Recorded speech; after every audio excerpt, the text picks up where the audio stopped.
Broadcasting from Detroit's Cass Corridor, it's The Metro on WDET. I'm Tia Graham.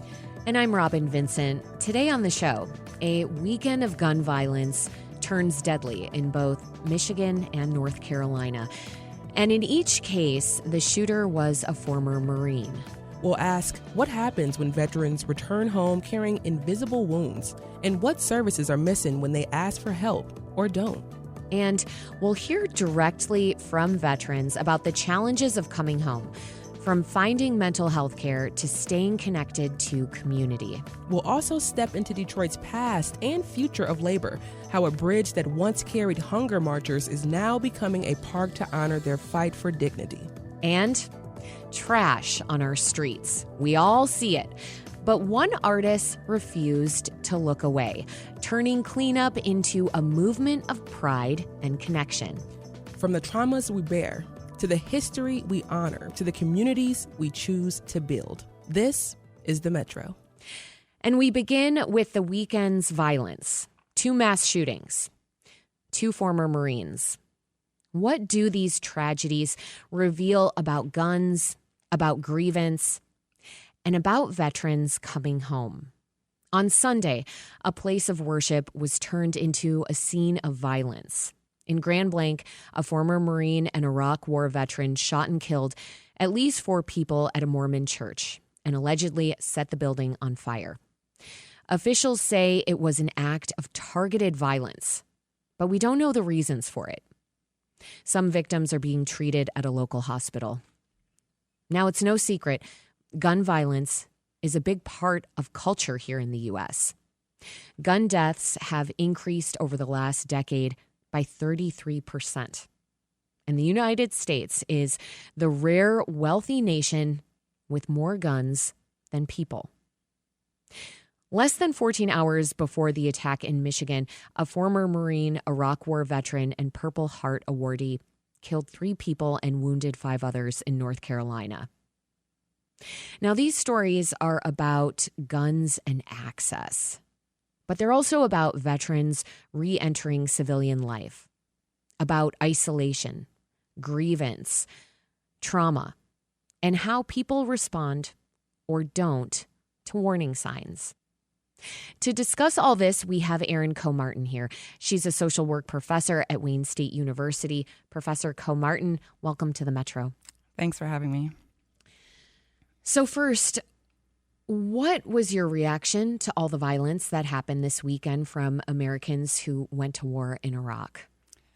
You know, Robyn, it's just really unfortunate to see time and time again these mass targeted violences happening in our country. What we know in this field of study and what we know about people who plan these events is that they don't just snap. And when somebody, particularly military veterans, are at the helm of these offenses, we know that they come with a little more training. But we also know there's a service system available to them that may have been able to step in and help. Now, at this point, we don't know. There hasn't been reports that the veteran who did the attack in Grand Blanc had a history of mental health concerns or needs that went unaddressed, but it's often a component of these cases. And we should note that mental health issues are not the primary reason for mass shootings. Correct. What we do know is that there can be a correlation, but not necessarily a causation. So mental health can come in many forms, right? It can come from the ones that most people can recognize, like schizophrenia, that goes untreated. But it can also come in forms that people just aren't trained to see. So if one of these people are planning an attack, there will be signs that someone may be struggling, but it doesn't necessarily need to be a diagnosable mental health concern. It could just be a risk and a need that could be addressed through local services. Let's go deeper on that if we could, because something that you just said in response to my previous question stuck with me, and that is that people don't just snap. So you work with veterans, but you also work broadly with people who commit violence or who might. Talk about specifically what some of those early signs are that people show who are more likely to commit acts of gun violence. Right. So what I said was that people don't just snap. When there's been large research studies of people who've done acts of targeted violence, you see that there's a progression on what is called the pathway to violence. And that pathway oftentimes starts with a grievance. So this is someone where the person feels a perceived or real injustice that has happened to them. And with that grievance, they might ruminate or think about what's been happening to them. And they get to a point where they believe that the only way to resolve that issue is to take violent action in their own hands. Now, many of us have grievances in this world, and we never get to that point. But it's when someone has a lot of risk factors going on in their life and maybe some psychological patterns of inflexible thinking that they move towards that end. Inflexible thinking. And then we combine that with access to firearms. And we have a situation in the U.S. that feels very uncommon compared to many other countries. We do have many more guns available, both by legal and non-legal means in this country. Now, to be clear, acts of targeted violence happen in other countries. There's been the very famous case in Christchurch, New Zealand, in Norway. So it's not only an issue to the United States, but with the you see that in these previous cases that have been happening in the last month, time and time again, the news is reporting the person had legal access to that gun. It was a registered gun. They bought it in the correct pathway. So there is more availability of guns in this country that can be used for these attacks.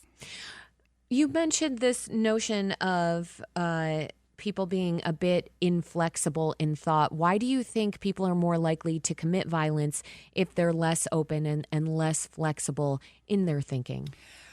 Rigid thinking can come for many reasons. It could be just disposition. It could also be isolation and a lack of having lots of interactions with people in their families, with friends, in social networks.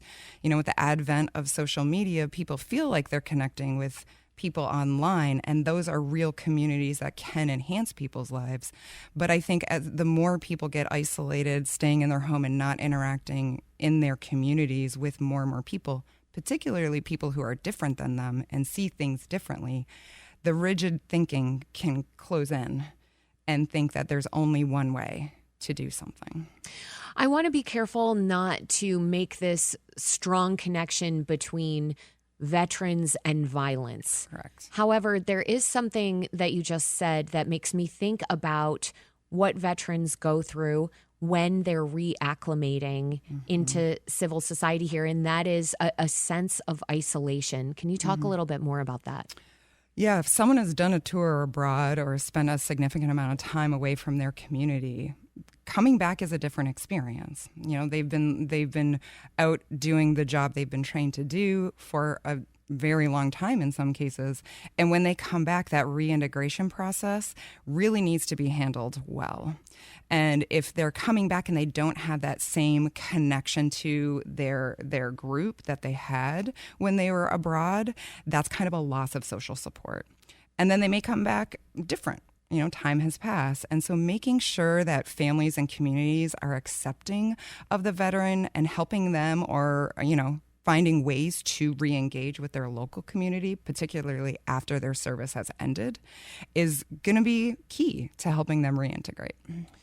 From your vantage point, do you think that veterans have enough of those services, enough of that access, enough of that potential connection to reach out to?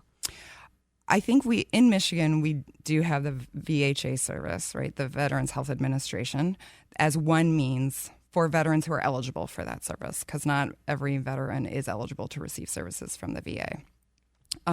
But we also, for individuals who are coming back that don't have private health insurance, the community mental health system also has a service called Veterans Navigators Programs. And what that is connections for veterans and their families to receive behavioral health services. So if the veteran is struggling with substance use or mental health needs, we have these two catchment systems that can help serve them. But the very act of reaching out, I'm thinking about what is happening for folks who are in the military and the training they receive and how they have to sort of embrace the suck for lack of a better way to put it. Does that make it so that the very act of reaching out in and of itself is more of a barrier for folks who are coming out of the military? I think we have two issues here. We have one where there's a culture in the military of toughing it through whatever you're being asked to do, right? And so when it comes to both that culture, which makes them successful in the military, that can be a barrier. The other barriers, most veterans are men. And so there's also, outside of the VA, a cultural belief that men should not seek help, or they feel stigma to seek help. But the VA and other veteran services has done a lot over the last 10, 15 years around reducing the rates of suicide in this population. So I think the culture is shifting as people are coming back, if they're in active duty or as they transition to the veteran status, is making sure that we don't lose any more veterans to suicide. So that culture of saying it's okay to need help. Many of us need help, and rather seek the help than make an attempt or to complete a suicide. We're going to think on that a little bit more in a moment, on what it means for men to seek help and the barriers that they face. You're listening to The Metro on WDET. If you're just joining us, we're talking about the gun violence that happened this weekend in North Carolina and in Grand Blanc here in Michigan at the hands of former Marines who both served in Iraq. My guest is Erin Comartin. She's a social work professor at Wayne State University. I want to move toward the incident itself, the tragedy in Grand Blanc. When speaking about the shooting there, the chief of police for Grand Blanc Township had this to say. Our thoughts and prayers go out to the victims of this incident. It could have been completely avoided. I want to focus on that last sentence, Erin. The chief of police said that the violence on Sunday could have been completely avoided. Do you agree with that statement? I don't know the details of the case and what he meant when he said that, but there are ways to recognize the signs that someone is on the pathway to violence and to have community supports that can intervene and prevent that violence from happening.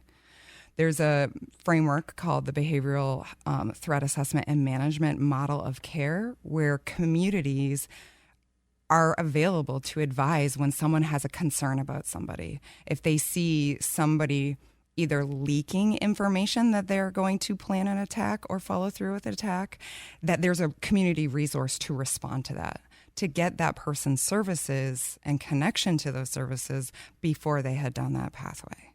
So in my mind, yes, there is a way to prevent this. We do have frameworks that are starting to pop up across the state and across the nation where mental health systems, law enforcement partners, K through 12 schools and workplaces come together to help and circle around individuals who are at risk for targeted violence. And again, going back now to what you mentioned about men and the fact that they're taught to solve problems on their own and not to feel, and we're talking about the issue of people who've been in the military, and we know that the majority are men. So let's think about that as a source that contributes to these acts of violence, if we could. We do want to encourage men to seek the care that they need.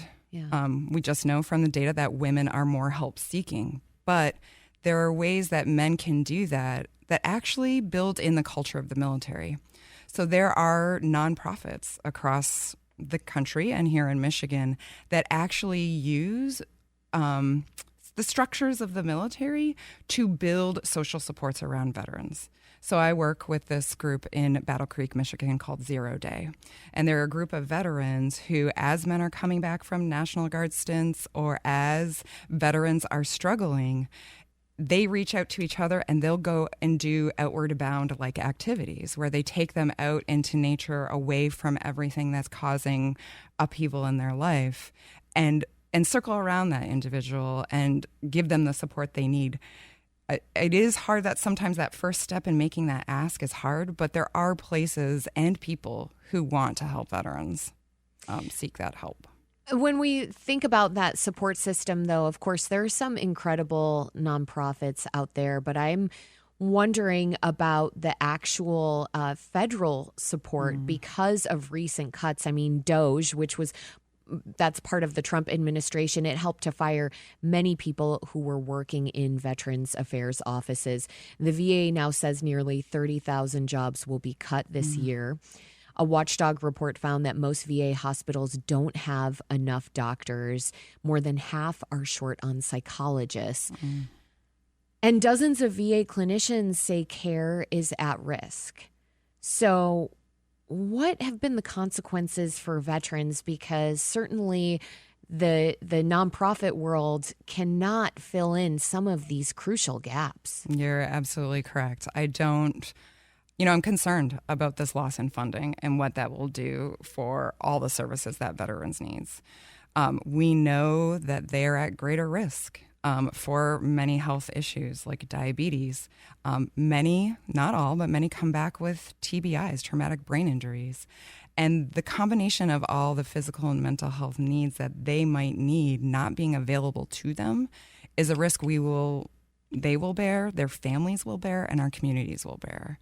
And I think that that's a decision that we will see implications from. This is the Metro on WDET. We're talking about the gun violence that happened this weekend in North Carolina and in Grand Blanc, Michigan, at the hands of former Marines who both served in Iraq. We will come back in just a moment to continue this discussion with Erin Comartin. She's a social work professor at Wayne State University. Stay with us.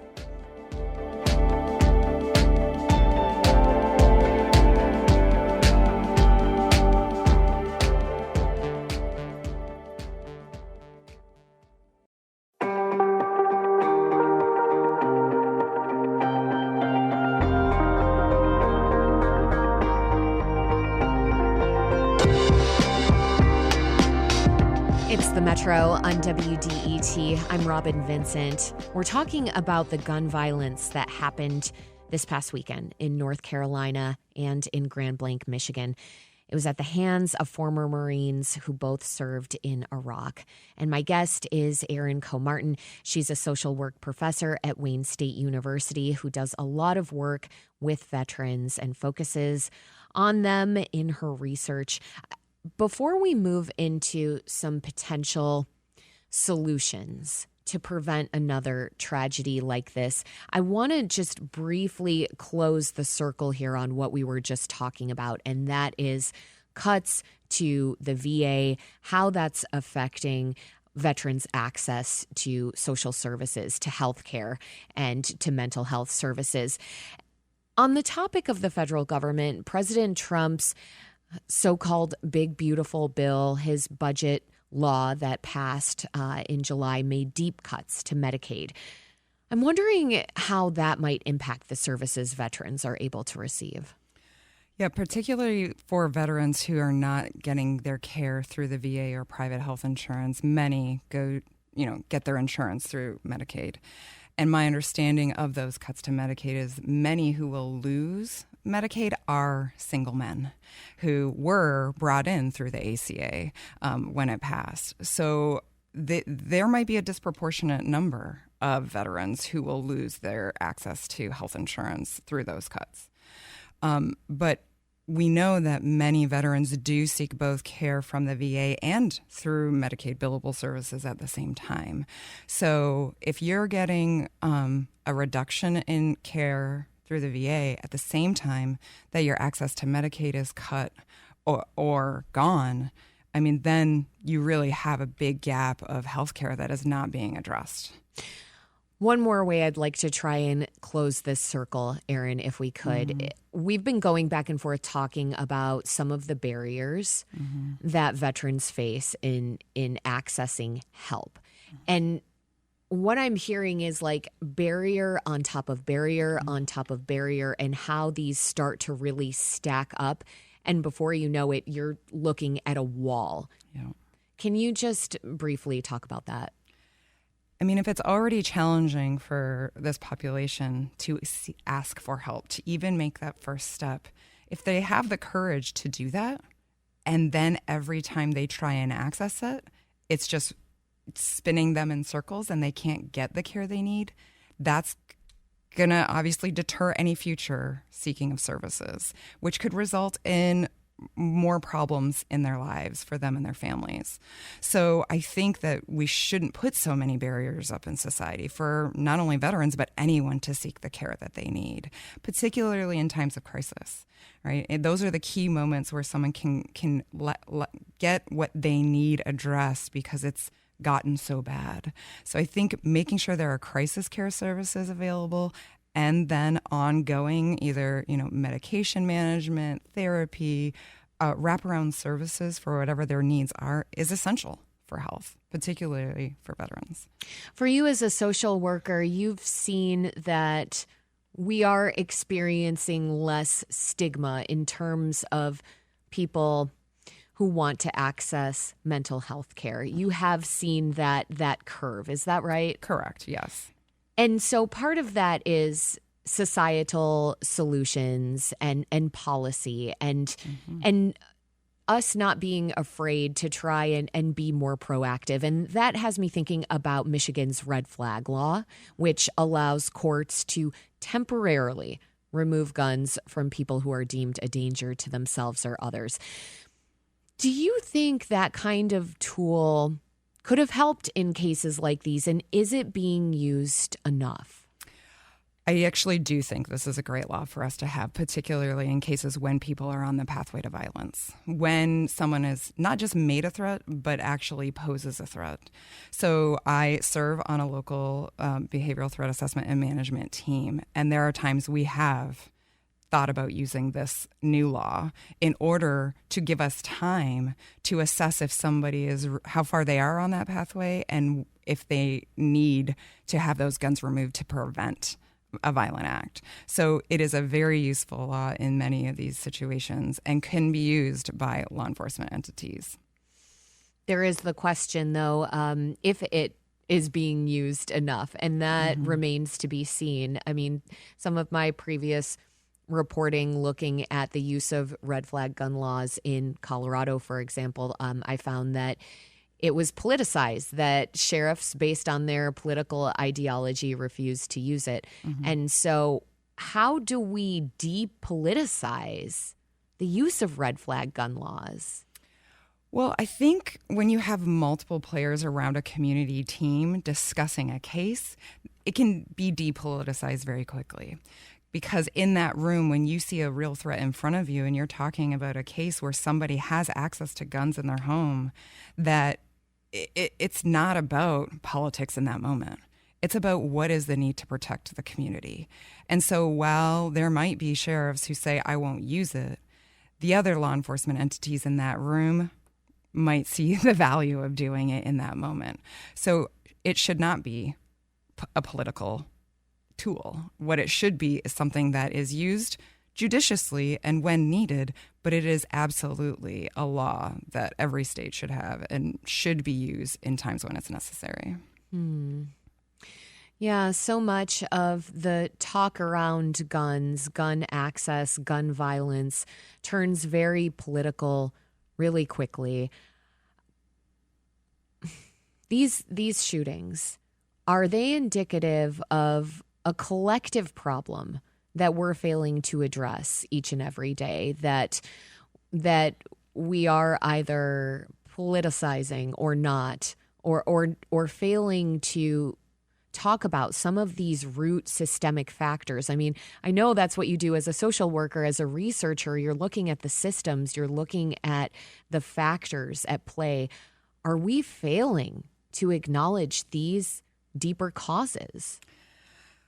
I mean, as we're seeing these acts of targeted violence increase in this country, there is a failure, right? Now, to point to one thing and say, if we just did this, it would change the tide. There's a lot of factors that go into why somebody commits this act. And there are lots of community reasons why it continues. So I think you can't be so narrow to think we're going to have a single solution to this problem.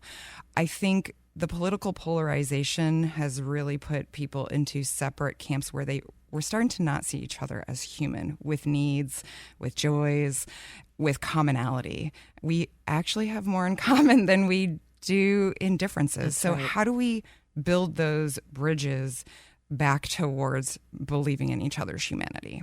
And I think that's key, because when we get down to the person who might be planning this type of attack, is they've gotten into that rigid thinking. And I think the polarization kind of helps with that rigid thinking of there's only one way to think about this problem and there's only one solution to this problem. But we know that there's many ways to look at this problem and there's many solutions. And so I think, we have to get back to seeing our neighbors as neighbors, being neighborly with each other. Maybe you don't agree on everything, and that's okay, but trying to find ways to see the humanity in everybody is really important. And when you talk about being able to see each other and to see our neighbors, what can people do to intervene? What is the best approach to try to help someone not stay in fixated thinking once I've began to really see you, let's say? Yeah, if you have a friend or colleague or other student that you see that, kind of your gut kind of starts going off that something's not right. They might be talking about an obsession with guns, or they might be, in some cases, talking about previous targeted shooters, right? Once you start seeing the signs that they might be isolating and have that rigid thinking, talking to them about it and trying to figure out what is going on, what is the heart of that grievance, and helping them work through that grievance before they decide that the only solution is violence. Helping them see that there are other solutions to their problems and their concerns that don't require moving towards a violent act. And, when the case gets out of your hands and you can't access that, you can find a threat assessment team that can step in and provide you with the expertise and other resources that you may not know about in order to help that individual. So it's about everyone becoming a little bit of a grief and loss social worker and therapist. Right. Yeah, I think that was a training when I was starting to move into this field of practice that I went to 2 years ago with Dr. Reed Malloy, who's kind of the grandfather of threat assessment trainings and theory. And he said to the clinicians in the room, he said, once you kind of realize somebody does pose a real threat of violence, what you're really doing clinically with them is grief and loss therapy. And so what that means is when someone has rigid thinking or they're going through a really hard time or a really significant loss, how do you sit with them through it? And what comes to mind is the types of clinicians that are the best at grief and loss therapy are hospice workers. This is what they do on the daily. They help families move through loss of a family member or a family member who is about to lose their life. And so what do you do to sit with that person and process that grief and process that loss? It's similar in these situations because it's still a grievance that somebody's holding on to. And how can you work through those thought patterns, the behaviors that you might be exhibiting? How can you work through it to get to the other side where you see real solutions that don't require violence? First, Erin, thank you for humanizing the folks who are dealing with these issues and helping us take a little bit of a look into the work of social workers, which is a very compassionate profession that's asking the question, how can I help this person to lead a better life? And looking deeper than just this is someone with rigid thinking who has violent tendencies. We need to look at their pain. So I just want to say I appreciate you giving us that very humanizing view. And I want to go back to something you said about hospice workers who are really skilled at this kind of work, at dealing with grief and loss as well. Should we just have hospice workers in a lot more spaces? Well, I'm not sure hospice workers would want to necessarily be in this field of practice, but I think the way they are trained and the classes they take could be useful to translate into other fields of social work or clinical practice.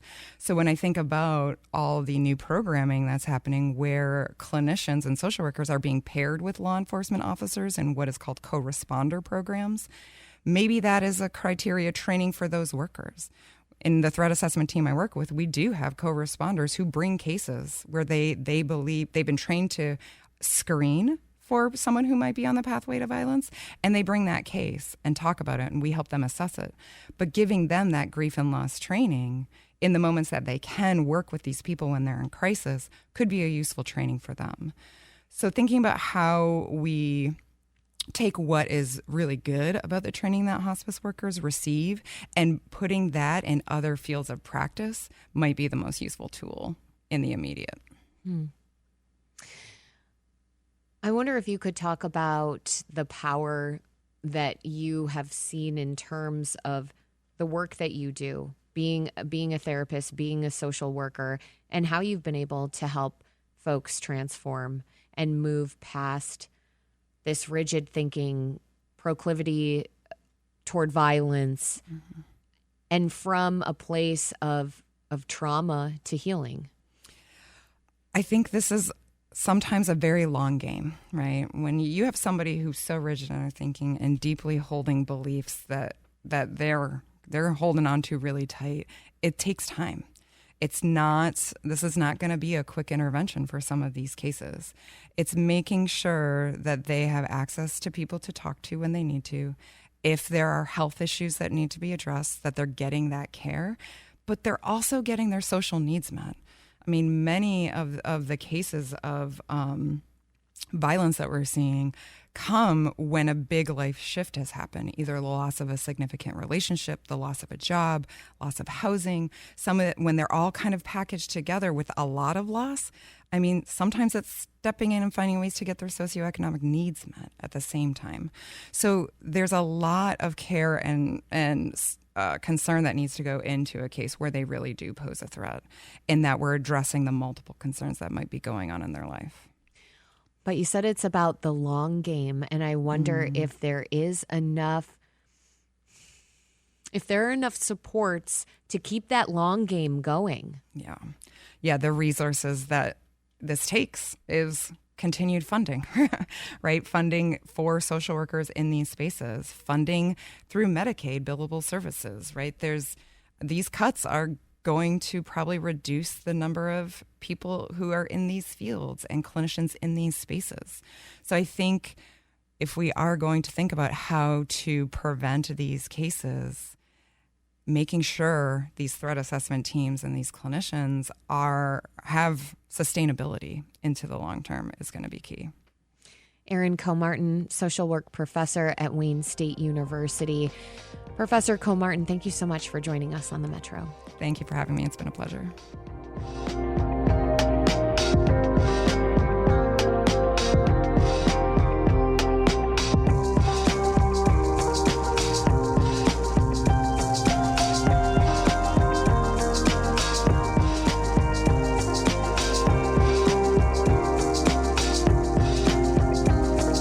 The Metro on WDET. Coming up, a conversation with a Marine Corps veteran who's now working to help fellow vets transition to civilian life.